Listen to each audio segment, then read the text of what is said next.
Ah, pero le voy a poner un zoom por ahí. Foca ahí.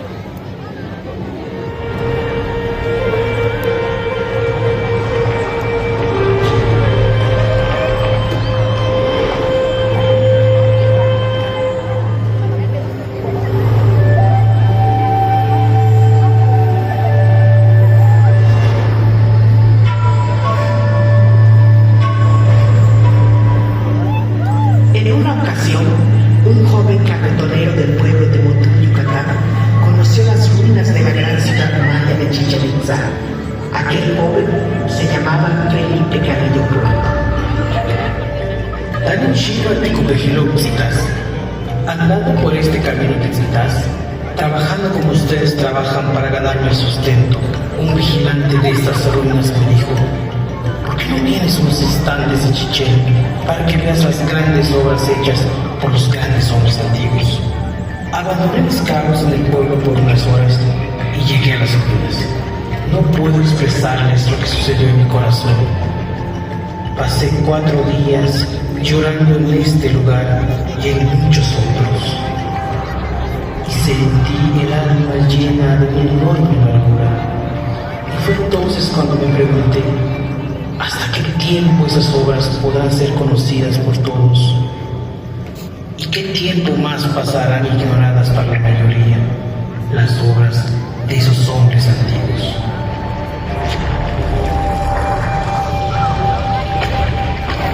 Cuenta el Popol Vuh la mitología maya del pueblo de los quichés. Cuenta la creación de los hombres del maíz. Yunzidó, Amsil Sajo, Ahmato Tepeo, Yetelcucumans. Los progenitores, los creadores y formadores de Tepeo y Cucumans hicieron a los hombres. De tierra, de lodo, hicieron la carne del hombre. Pero vieron que no estaba bien, porque se deshacía, estaba blando, no tenía movimiento, no tenía fuerza, se caía, no movía la cabeza, no podía ver hacia atrás. Al principio hablaba, pero no tenía entendimiento. Se humedeció dentro del agua y no se pudo sostener. Entonces los creadores, los formadores, desbarataron y deshicieron su obra, y enseguida dijeron: hay que reunirse y encontrar los medios para que el hombre que formemos, el hombre que vamos a crear, nos sostenga y alimente, nos invoque y se acuerde de nosotros. A continuación vino la adivinación, la echada de la suerte con el maíz y el citero, y fueron hechos los muñecos labrados de madera. Se parecían al hombre y hablaban como el hombre, poblaron la superficie de la tierra, existieron y se multiplicaron, tuvieron hijas, tuvieron hijos los muñecos de barro, pero no tenían alma y entendimiento, no se acordaban de su creador, caminaban sin rumbo y andaban vagadas. Sus piedras de moler, sus vajillas de barro, sus ollas, sus perros, sus pavos, todos hablaron, todos, tantos cuantos había, manifestaron. Nos hicieron daño, nos comieron, les toca el turno, serán sacrificados. Y dicen que la descendencia de aquellos son los monos que existen ahora en las selvas. Por esta razón, el mono se parece a hombre. He aquí el comienzo de cuando se celebró consejo acerca del hombre, de cuando se buscó lo que entraría en la carne del hombre. De Bashir, de Cayalá, así llamados, vinieron las mazorcas amarillas y las mazorcas blancas. Estos son los nombres de los animales que trajeron la comida: Yavi, Ukiu, Ke, Hilo, gato del monte, coyote, cotorra y cuervo. Y de esta manera se llenaron de alegría, porque habían descubierto una hermosa tierra llena de deleites. Abundante en mazorcas amarillas y mazorcas blancas, y abundante también en mucho cacao. Innumerables los sabores rojos, las frutas, los frijoles, la miel. Los animales enseñaron el camino. Y moliendo entonces las mazorcas amarillas y las mazorcas blancas, hizo Shmucané nueve bebidas. De maíz amarillo y de maíz blanco se hizo su carne. De masa de maíz se hicieron los brazos y las piernas del hombre. Únicamente masa de maíz entró en la carne de nuestros padres, los 4 hombres que fueron creados. Esto hicieron los progenitores de Tepeo y Cucumats, así llamados. Entonces tuvieron apariencia humana y hombres fueron. Hablaron, dijeron, vieron, oyeron, anduvieron. Hombres buenos, hermosos, rostros de varones. La memoria fue, existió. Entonces existieron también sus esposas, vivieron sus mujeres. Los dioses celebraron consejo. Así, durante su sueño, los 4 recibieron mujeres verdaderamente bellas. Cuando se despertaron, sus mujeres existieron. Sus corazones se regocijaron al instante a causa de sus esposas. Así fueron creados nuestros abuelos, nuestros padres, por el corazón del cielo, por el corazón de la tierra.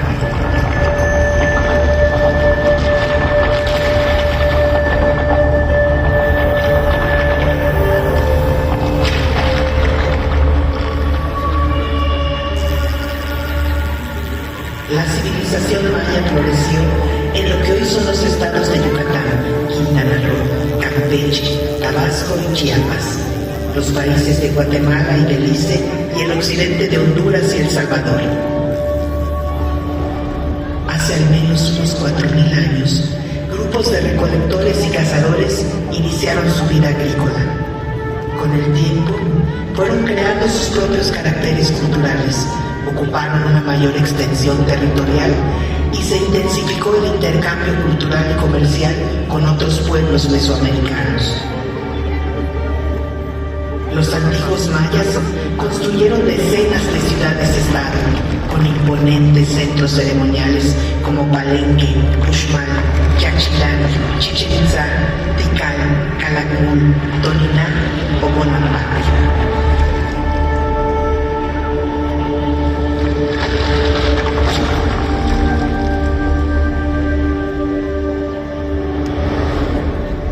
Al igual que otros pueblos de Mesoamérica, los gobernantes mayas también eran líderes religiosos.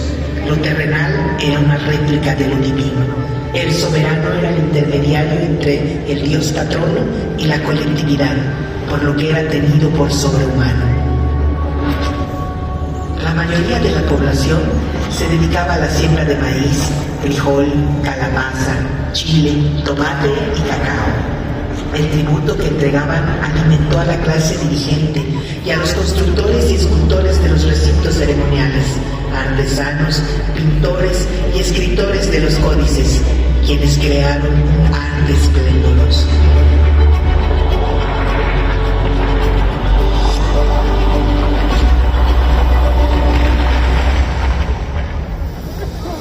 Esta es la ciudad de Chichén Itzá, una de las más imponentes urbes construida por los antiguos mayas.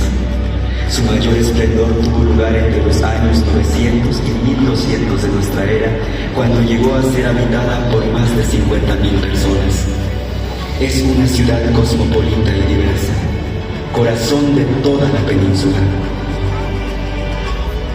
El espectacular juego de pelota de Chichén Itzá es uno de los más grandes de entre las antiguas ciudades mesoamericanas.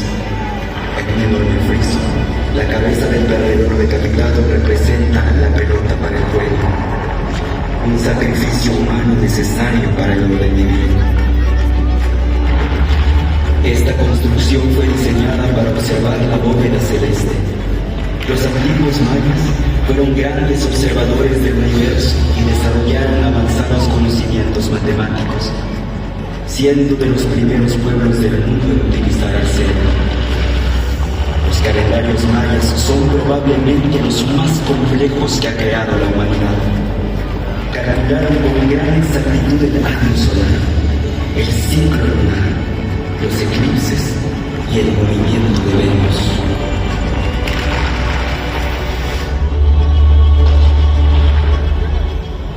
Entre las deidades más veneradas por los mayas está Cha, el dios del agua y de la lluvia, y quien le abre camino, Kukulcán, la serpiente emplumada, también conocido como Quetzalcóatl, Cucumatz o Cósamo.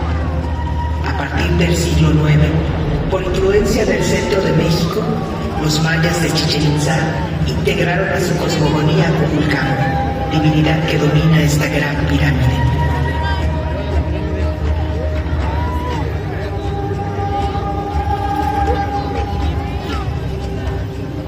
En su interior existe un pasadizo que lleva a 2 bóvedas, donde fue encontrado una representación del jaguar, animal sagrado maya, y la escultura conocida como Chacomol, un mobiliario ritual que su uso y significado sigue siendo un gran misterio. Cada solsticio de primavera, en esta pirámide se observa descender a Kukulcán, ser divino que provoca el flujo de las sustancias entre el mundo de los dioses y el mundo de los hombres. Es el extractor. Como viento abre camino a las lluvias, como Venus abre camino alternadamente al sol y a las sombras de la noche. Como señor de los árboles cósmicos abre el camino calendárico a los dioses transformados en tiempo. Extrae al género humano y al niño que nace. Extrae para el pueblo la luz, el calor y el alimento. Kukulcán sostiene el cielo.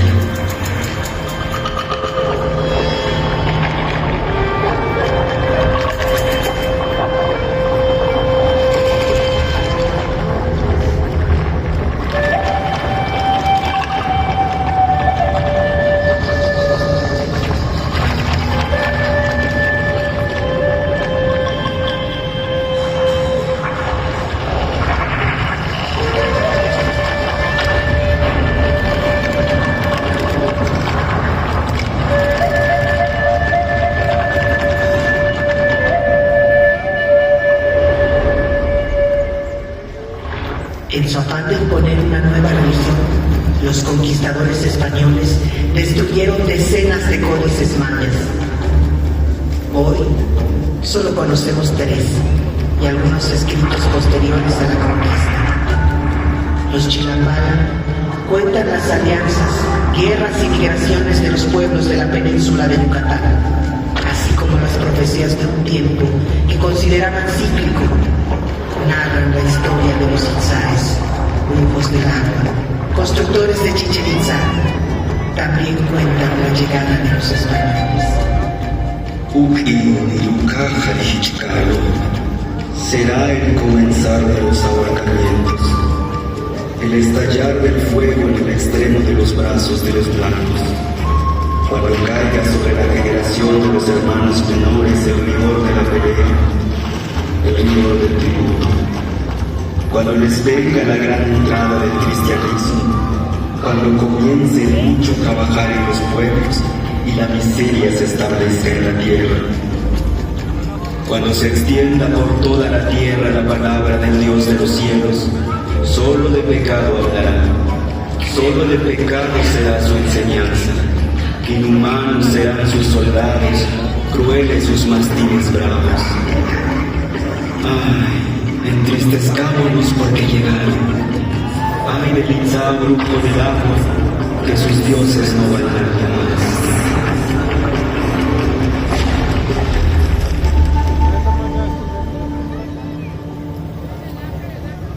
Durante muchos años, el pueblo maya resistió a la colonización, manteniendo vivas sus tradiciones, lengua y costumbres. Sin embargo, durante la colonia se formó una casta que dominó la península por mucho tiempo. A finales del siglo XIX, durante el Porfiriato, esos grandes dueños y señores de la tierra extendieron el cultivo del eniquel. Los campesinos que antes tenían cierta libertad de sembrar sus propias parcelas fueron arrastrados a las haciendas, donde nacían y crecían como peones acasillados. Los mayas, junto con miles de indígenas capturados en el estado de Sonora, Fueron sometidos a la esclavitud por deudas, a trabajos forzados, a castigos corporales y a un profundo desprecio por su cultura. Un hacendado así justificaba el maltrato. Es necesario pegarles, es muy necesario, porque no hay otro modo de obligarlos a hacer lo que uno quiere. ¿Qué otro medio hay para imponer la disciplina en las filas? Si no los golpeáramos, no haría nada. Contra esas condiciones, los mayas se rebelaron. Cuando triunfaron los revolucionarios del norte contra la dictadura de Victoriano Huerta en Yucatán, las cosas comenzaron a cambiar. En 1915, el general Salvador Alvarado es nombrado gobernador provisional de Yucatán con la encomienda de llevar a cabo el programa de la revolución. Carrillo Puerto lleva 2 años en el Ejército Libertador del Sur. Aprende de la lucha de los zapatistas y ayuda a repartir la tierra en la región de Cuautla. Allá andaba cuando recibe noticias de su tierra. Me avisan que el general Alvarado está repartiendo tierras entre los mayas. Yo estoy muy contento aquí, ayudando a que los campesinos de Morelos reciban también sus tierras. Pero aquí tienen a Zapata, así que yo no hago falta. Me voy a Yucatán. El gobierno de Alvarado suma a Carrillo Puerto a la tarea de repartir tierras en Motul. La participación del pueblo crece. Se realizan encuentros de obreros y campesinos. Se convoca al primer Congreso Feminista de México y se funda el Partido Socialista de Yucatán. Al frente de este partido, Carrillo Puerto organizó las ligas de resistencia. Poblado por poblado, en caseríos y haciendas, al grito de tierra y libertad, se organizaron miles de indígenas mayas. En 1917, los socialistas yucatecos ganaron las elecciones. Un trabajador ferrocarrilero es elegido gobernador y Carrillo Puerto diputado. Las fuerzas desatadas provocan algo imposible de imaginar años antes. En Motul se reúnen los hombres del maíz. Dirigentes de todas las regiones de Yucatán dan su voz. Hay que sembrar maíz y ser autosuficientes. Hay que regenerar la comunidad, reanimar la cultura y recuperar la dignidad.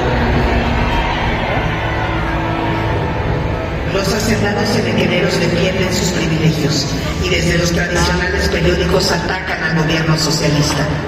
El presidente Carranza se inclina a favor de la oligarquía local, detiene las primeras reparticiones de tierra y envía a un nuevo responsable del Ejército Federal a Yucatán, que reprime a los dirigentes de las ligas de resistencia. Carrillo Puerto denuncia la restauración conservadora en Yucatán y sale exiliado a la Ciudad de México. Cuando es derrotado Carranza, los hacendados de Yucatán ya no tienen el apoyo del centro y Carrillo Puerto regresa a su tierra. En el puerto de Progreso lo recibe una multitud. En 1921, los socialistas en Yucatán se vuelven a organizar. Las ligas de resistencia crecen al llamado de Carrillo Puerto, que recorre todo el estado como candidato a gobernador. Antes de las elecciones, en el pueblo de Izamal, los dirigentes de las ligas se reúnen en un segundo congreso. Algunos que solo hablan maya o no saben escribir. Trazan sus objetivos, a los que llaman nuestras utopías. Se proponen la expropiación de las tierras de las haciendas y distribuir sin intermediarios los frutos del trabajo. También acuerdan promover las demandas feministas y desterrar los prejuicios que han esclavizado a las mujeres. El pueblo maya vota abrumadoramente por su gurú Felipe, como le llaman, hermano Felipe. En la Plaza Grande de Mérida, el nuevo gobernador dice ante miles de personas: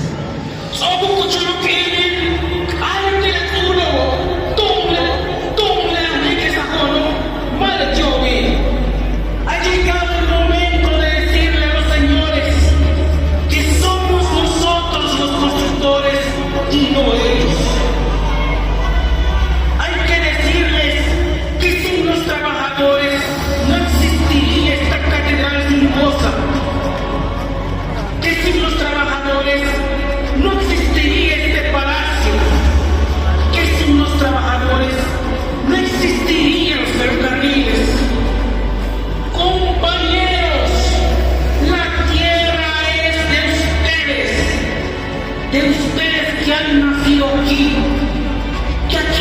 crecido, gastados su vida encorvados en el campo, cortando pencas para el amo que se apoderó de la tierra.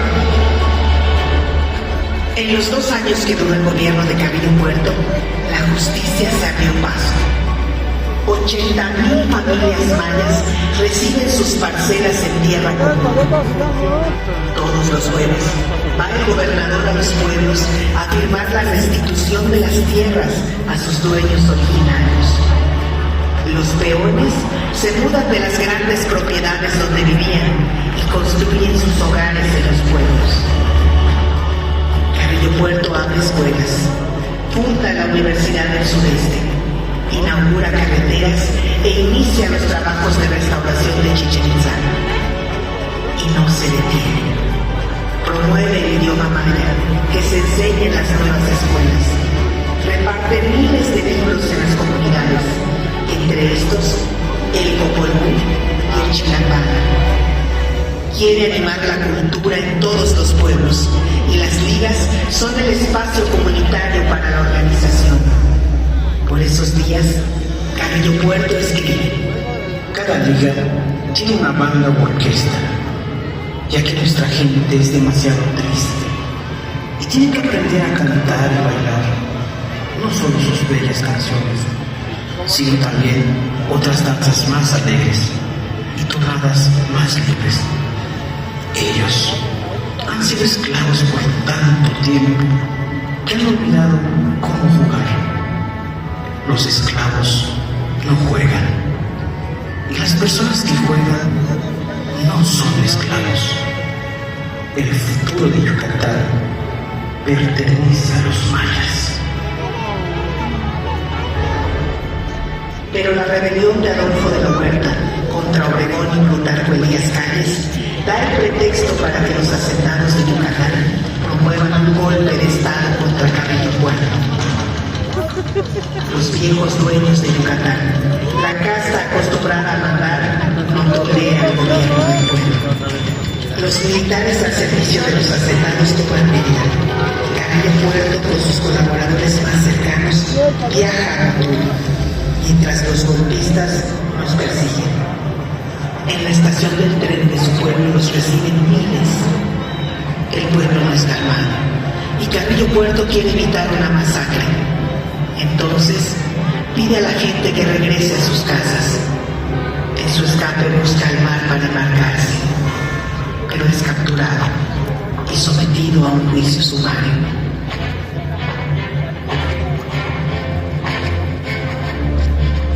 Hace 100 años, un 3 de enero de 1924, frente a un pelotón de fusilamiento en el cementerio de Mérida, es asesinado Felipe Carrillo Puerto, el dragón de los ojos verdes, junto a sus compañeros.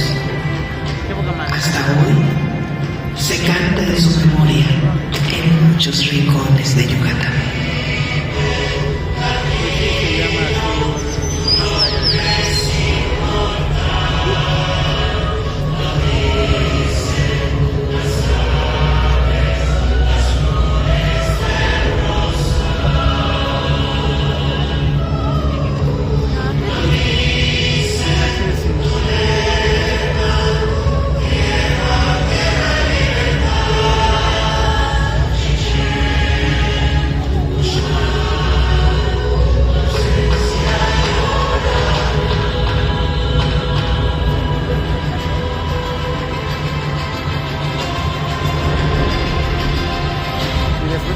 Más de 1000 años después de construir esta gran pirámide, 100 años después de la revolución de Carrillo Puerto, las mujeres del maíz, los hombres del maíz, los indígenas mayas siguen construyendo sus propios caminos.